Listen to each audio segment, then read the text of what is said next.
जय श्री राम। सलाम वालेकुम। ये दवाई चाहिए। हाँ।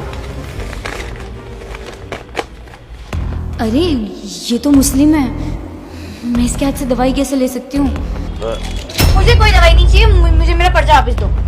अभी तो आपको दवाई चाहिए थी, आप कह रहे हो कि आपको दवाई नहीं चाहिए। एक बार कहा ना नहीं चाहिए तो नहीं चाहिए। मैडम अरे सुनिए तो।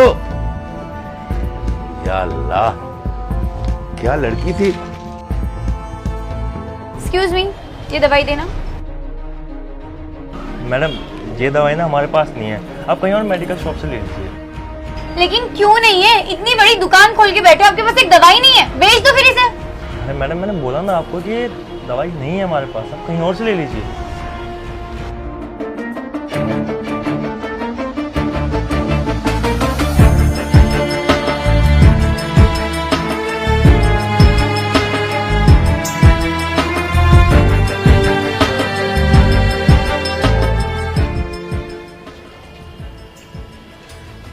पूरा मार्केट घूम लिया, लेकिन ये दवाई कहीं नहीं मिली। अगर आज ये दवाई नहीं मिली ना तो बहुत प्रॉब्लम हो जाएगी। क्या करूं?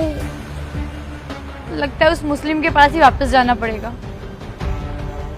लेकिन वो मुझे दवाई क्यों देगा? मैंने उसकी इतनी बेइज्जती कर दी सुबह। यार कोई ऑप्शन तो है ही नहीं मेरे पास, ट्राई करके देखती हूँ। या मेरे मौला रहम। अंकल वो अरे मैडम आप हाँ,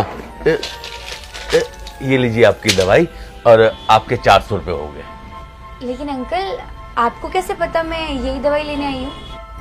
क्योंकि बेटा मुझे पता था कि तुम ये दवा लेने के लिए यहीं आओगे, क्योंकि ये दवाई किसी और दुकान पर नहीं मिलती। ये दवाई सिर्फ हमारी ही दुकान पर मिलती है, इसलिए मुझे मालूम था कि तुम जरूर आओगे, तो मैंने ये दवाई बाहर ही रखी थी। लो बेटा, ये आपकी दवाई है और आपके 400 रुपये हो गए। अंकल मुझे लगा कि सुबह मैंने आपसे जितनी बदतमीजी की है, आप मुझे दवाई तो नहीं दोगे और तो और अपनी दुकान से भी निकाल दोगे। बेटा मैं जानता हूँ कि आपने मुझसे सुबह दवाई क्यों नहीं ली, क्योंकि मैं एक मुसलमान हूँ, इसलिए ना। बेटा इसमें हमारी और तुम्हारी कोई गलती नहीं है, इसमें गलती है हमारी सोच की, जो बचपन से ही हमारे दिलो दिमाग में ये बिठा देते हैं कि हम लोग एक दूसरे के खिलाफ हैं। और अगर मैं भी यही सोचूंगा और अपने धर्म को अपने इस धंधे में लाऊंगा तो मैं ये काम कैसे करूंगा? बेटा हम दुकानदारों का तो पहला धर्म ही यही होता है कि जो भी हमारी दुकान पर कस्टमर आता है वो हमारे लिए भगवान और अल्लाह का रूप होता है, और हमें उसका प्यार से स्वागत करना चाहिए। और कस्टमर हमसे जो भी दवा मांगे हमें उसे जल्द से जल्द दे देनी चाहिए, ताकि वो दवा जल्दी से जल्दी मरीज के पास जाए और मरीज अच्छा हो जाए। और अगर आप ये सोचो कि आप हिंदू हो और मैं आपको ये सोचकर दवा ना दूं तो इससे क्या होगा?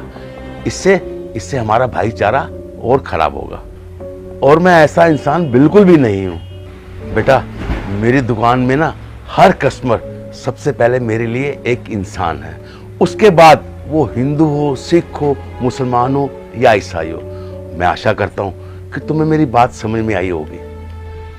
जी अंकल आप बिल्कुल सही बोल रहे हो, लेकिन इसमें गलती नहीं आपकी नहीं हमारी है, क्योंकि बचपन से हम लोग को यही सिखाया जाता है कि दूसरे धर्म के लोगों से बात मत करो, उनके साथ कोई रिश्ता ना रखो। वो लोग बहुत गलत होते हैं, गंदे होते हैं। लेकिन ये सच नहीं है, इंसान तो अच्छा ही होता है। जो हमें गलत सिखाते हैं वो लोग गलत होते हैं। और आपसे मिलने के बाद मुझे ये समझ आ गया है कि किसी भी इंसान को ना उसके धर्म से जज नहीं करना चाहिए। आपसे मिलके मेरे देखने का, सोचने का नजरिया ही बदल गया। I am really sorry uncle, कुछ लोगों के बहकावे में आके मैंने सुबह आपसे बहुत बदतमीजी की। अच्छा लगा ये सुनकर कि आपने मेरी बात को समझा। मैं चाहता हूँ कि हर इंसान ये बात समझे, और हमारे बीच कुछ लोग जो ये दरार डाल रहे हैं ना अपने फायदे के लिए, मैं चाहता हूँ उनकी दुकानें बंद हों और हमारे बीच एक भाईचारे का पैगाम जाए और हम सब लोग मिलकर देश को आगे ले जाएं।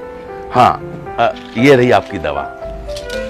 ये लीजिए अंकल आपके पैसे।